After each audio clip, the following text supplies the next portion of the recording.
Waan ajaa'ibaati.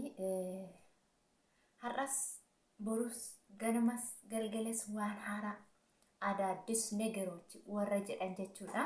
Egaa waan haaraa kan immoo qaqqabannee sinii dhufna akkuma beekamu jechuudha. Waan haaraa akka nurraa ageessan abdii qabna jechuudha karaa miidiyaa keenya. Harka fuunee hordoftoota jaalatamtoota kabajamtoota maatii chaanaal Abeeloof. Egaa baga nagaa dhuftanii anaa dhufu isiniin jedheetiin jira. Hordoftoota kiyya laayik godhaa itti seenaa. Warri haaraa taatan immoo sabiskiraayib godhaa. Egaa Abeeloof guyyaa har'aa maal nuuf qabattee dhuftee jechuu dandeessu. Akkuma mata duree irratti argamaa jiru jechuudha. Akkuma tambineelii kiyya irratti argitan jechuudha. Egaa gaa'ela irratti gaa'elatu fasamame jedhani ka fasamame moo fasame jedhan amaarinyachata nadiddi xiqqoo as keessan galtu. Egaa gaa'ela irratti gaa'elatu fasamame ilmoon 4 garaatti fe'ame jechuudha. Egaa dhugaa dubbii baay'ee nama dhiba, baay'ee nama dannaqa. Namni tokko gaafa biyyaa ba'e, gaafa mana abbaa isaarraa ba'e jechuudha. Abbaa kiyyaa na gargaari, ani boru nama ta'ee si gargaara. Haadha kiyyaa garaa naaf laafi, ani boru nama ta'ee si gargaaruu danda'a. Yaa abbaa koo, yaa haadha koo, yookiin immoo yaa obboleessa koo hangafaa, yookiin immoo yaa obboleessa koo isuma waa harkarraa qabdu. Namni isinii danda'ame waa na gargaara. Gara biyya Arabaa akkuma nama tokko deemee hojjadhee isin gargaaruu nan danda'a. Narratti isinii ba'uu danda'a. Narratti boqochuu dandeessu. Narratti mana ijaarrachuu dandeessu. Narratti barachuu dandeessu. Narratti abbaa ameessaa haadha ameessaa jedhamuu dandeessu. Narratti abbaa qotiyyoo jedhamuu dandeessu. Narratti abbaa mana gaarii ta'uu dandeessu. Yaa abbaa kiyya, yaa haadha kiyya, yoo anaan har'a na gargaartanii jedhaniiti jennee manaa baaneerra jechuudha. Hundumti keenya illee kaayyoo godhannee karoora godhannee gaafa manaa baanee biyya ormaa hanqee ulfa gixximitti goona jennee manaa baane miti. Biyya ormaa hanqee onlaayinaa irratti nikaa hidhanna jennee manaa baane miti. Biyya ormaa hanqee maaloo garaa na kaayii jennee onlaayinii irra teenyee kootu kaa garaa na kaayii jenneetiin kadhachuuf miti kan manaa baane jechuudha.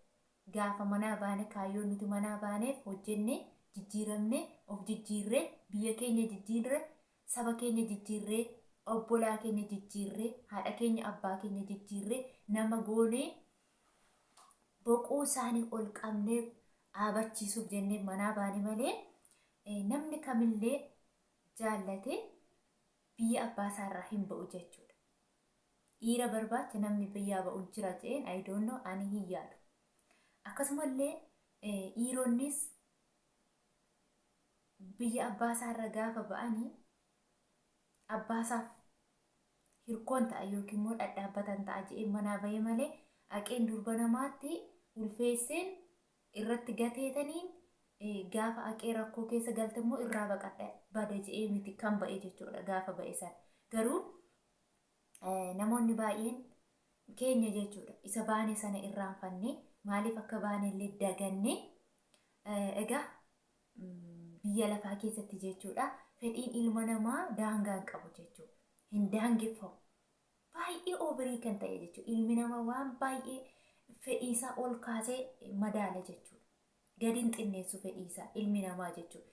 Egaa wanta xiqqishuu wanta sekendii muraasa keessatti gammachuu daqiiqaa muraasa keessaa garuu immoo gadda bara dheeraa kan namatti ta'u lokkofatee bula jechuudha galgal tokkotti. Silaa bilbilittii kana rakkoo kana ishee kanatu onlaayinii irratti nikaa nu hidhachiise biyya tokkorraa gara biyya tokkotti nu saafarsiise nama hin beekneef waadaa nu galchisiise hanaatiin keenya hin beekne, han abbaan keenya hin beekne, han firri keenya hin beekne, kan ollaan keenya hin beekne online irratti wal janajanii yallaa kottu bahi si jaalladhe namni suura laalee kan nama jaallatu jira. Namni fiizikaala namaa ilaalee kan nama jaallatu jira. Qalbii miti bar jaalalli. Qalbii ittiin argamu. Keessumaa immoo gaa'ilee jechuun waan qalbii miti. Waan akkasumatti itti deemamu miti. Itti galuunis nama dhiba, keessaa ba'uunis nama dhiba jechuudha. Gaa'illi kan ijaaramu haadhaaf abbaa biratti. Biyyatti abbaa manaa godhattee yookiin immoo hiriyyaa godhattee gaafa biyya abbaa ishee irraa baate. Online irrattoo isa biyya taa'u achuma taa'e jetteetiin gaafa immoo hambiraatti eegalte waaqayyoon adaba jechuudha. Isinii galee kuni adabadha. Amma kun qorichas nyaachaa turteetti. Indi deeragaa hin fattasheera yaani wal bira darba jechuudha. Eksi ta'eera jechuudha. Tarii qoricha sanatu expired ta'eera fakkaata. Kanaaf han namni tokko nama birri hin jirre, han firri nama birri hin jirre, hani ollaan sin eebbisne, hani abbaa faati itti sin kennine aqxee eenyuu gaafattaga. Mee har'aga ilmoo 4 nama gaddisiisa. Ilmoo 4 jechuun mee dhugaa rabbiiti. Bara kana ilmoo tokko guddisuun namatti ulfaata. Akkuma beektan aannan wadda deeraa. Mee waaqayyoyyuu nagaan shaayiku malee aannan wadda deetiin jira. Uffanni wadda deetiin jira. Hatta daabboon illee wadda dee dhugaa waaqaa isiniin jedha. Daabboon wadda de bara. Dur biyya Arabaarra sinduu ishaa.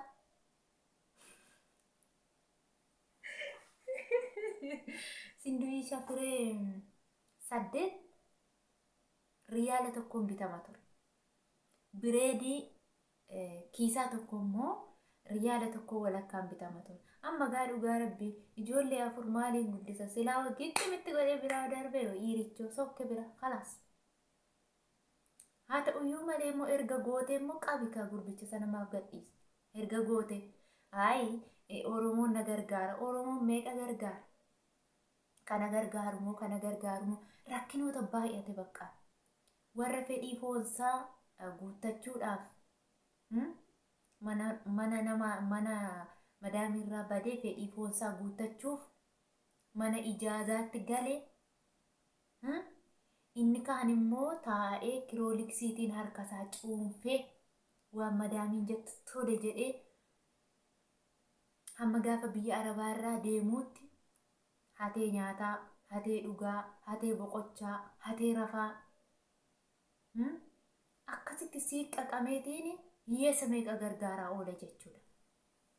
Yoosoo ammas Oromoon koo jira, Oromoon koo na gargaara jedheeti namni har'as borsaa qixxaqaxxaqe simjii ijaada bayiitti xaqaxxaqe namoonni baay'een jechuudha. Dhugaa rabbii handurboota biyya Arabaa maqaa woobsisanii amma warri biyya ta'an maan nuun jiru. Hunduma durba biyya Arabaa jedhanii walitti durba biyya Arabaa kana gootee uftee baasanii zibbaalaatti gatan kana iyyoo kana durba biyya Arabaa jedhamtee Itoophiyaa jedhamtee Dubaayii keessatti kan ilmooshii otoo gaarbeejii gattuu qabamte jirti.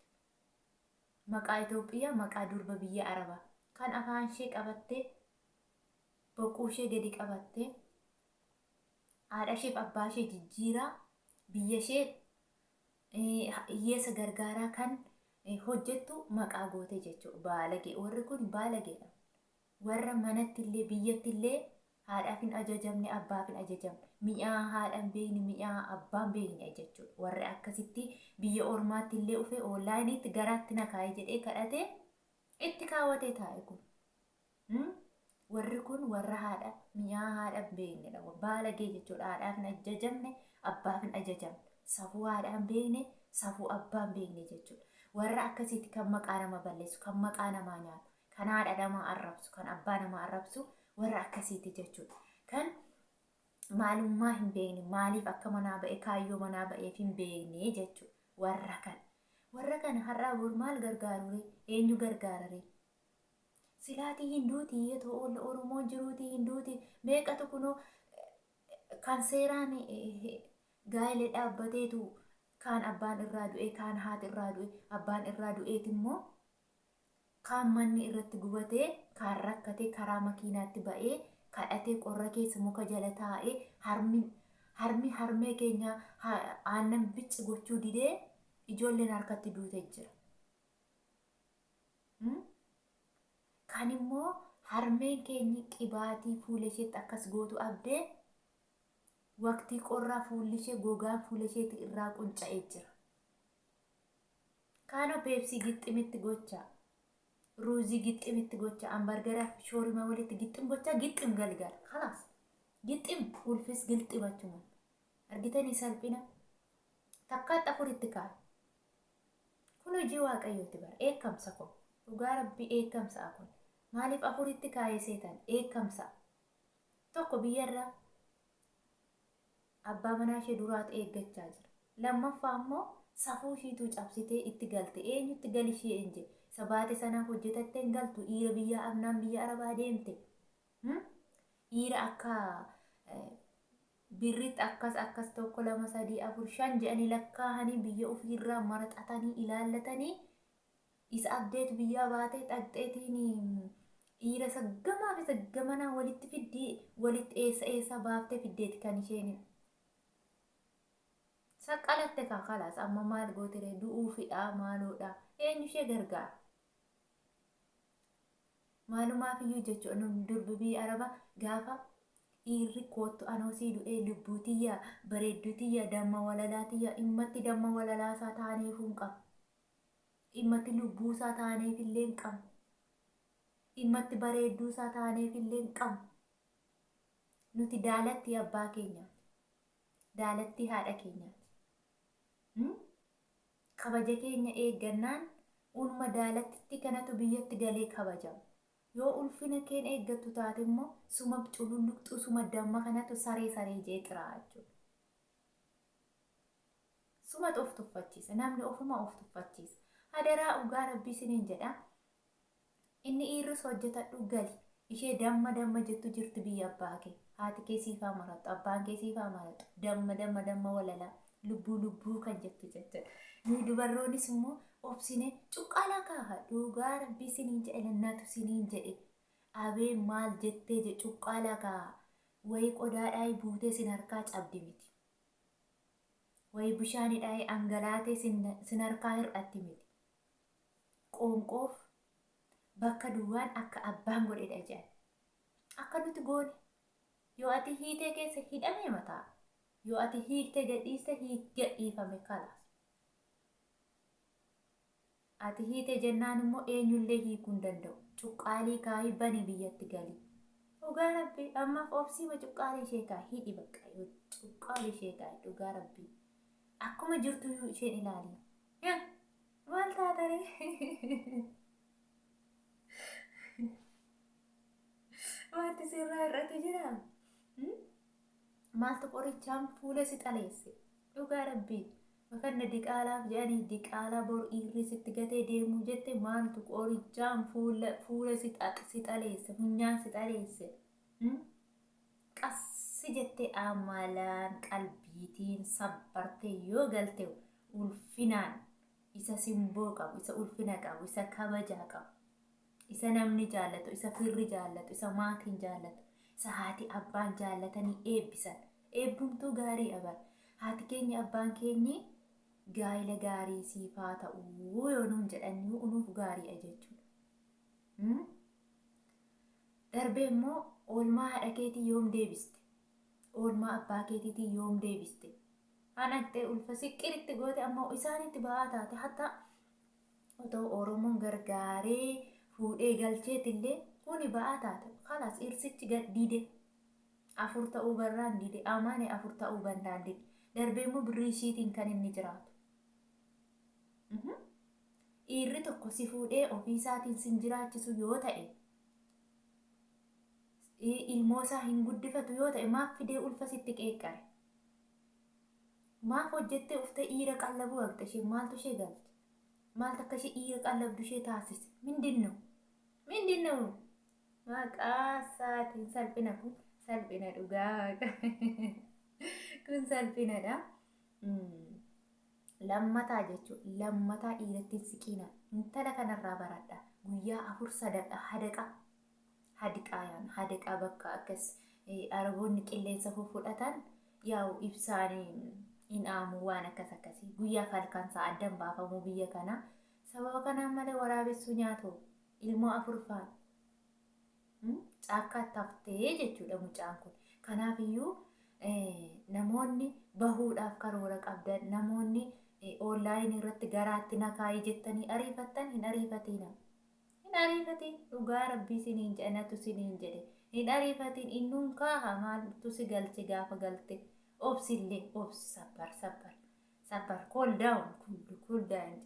down warra ingilizii akkas jiru akkasuma ofuma qabe of qabillee yoo ati of qabde wanta ta'uu qabu akka ati of goote waan ta'eef of qabiituma biyyumatti galii akka gootu godhe yoo biyyatti galte hankee taanaan akka barbaadde godhe kalaas namni si gaafatu hin jiru. Kanaaf ba'aa biyya keettis hin ta'iin namattis hin ta'iin namni meeqa gargaaree danda'a kalaas hiyyeessita warra kaan gargaara yoo dandeenye warra ija hin qabne warra miila hin qabne warra hojjechuu hin dandeenye warrumayyuu immoo carraa haga keenya kana argatee maatii isaas gargaaruu hin dandeenye. Harmoolii karaa karaatti ba'anii ilmoo isaanii wajjiniin aduu keessatti qiinqa'anii warra ukkuba karaa waaqayyoo isaanitti ufee ukkubicha sanarraa dandamatanii fayyuu dadhaban gargaara malee warra ukkuba harkaan fuudhee ofitti xiqqi godhe kana eenyu gargaara jettaniiti maqaa isaatiin namni gargaaru hin jiru. Karaan gargaaranuu hin jiru namni gargaaru hin jiru jechuudha. Akkasiniin jechuu barbaada Oromoo kiyya. Yaadaaf qeeqa qabdanii barreessaa komintii jalatti ani yaadni kiyya kana natti fakkaata akka ani yaadetti dogoggora keenya jedhee yaada dogoggora dubartoonni qabu nuyi dubartoonni akkuma harmi keenya rarra'a yaadni keenya rarra'a jechuudha akka ala tuula bakka daqiiqaa keessatti seenseetiifii taana jechuudha seenseetiifii dafnee garaa laafna garaa laafina. Biyya ormaatti garaa laafuun hin jiru. Dhiirattis garaa laafuun hin jiru. Dhiira ati garaa laaftuu fi abbaa manaa kee jedhee isa haadha keef abbaa kee biratti si katabata. Isaaf garaa laafi. Dubartiin abbaa manaa biratti boqoo ishee gadi qabattee yookiin gadi jettee ajajamtee ni bulti. Isa onlaayinii irratti maaltu gadi si qabee birriitti kennii kadhadhuu maal godhii itti rakkadhu siin jedhe kalaas hin rakkatiin. Kana siniin jechuun barbaada. Ifa manaa godhaa yoon balleesseera ta'e immoo yoon himkin dogoggoreera yoon ta'e jechuudha. Garuu miilanaaf waaqayyo ishee haa oolchu. Dhugaa rabbii nagaan ishee haa hiiku. Waa tokkodha. Hanga tokko garuu namni reeffa namaa galchi namaa jechuurra warri biyya Dubaayii jirtan gargaaraa kan maal gooture gargaara.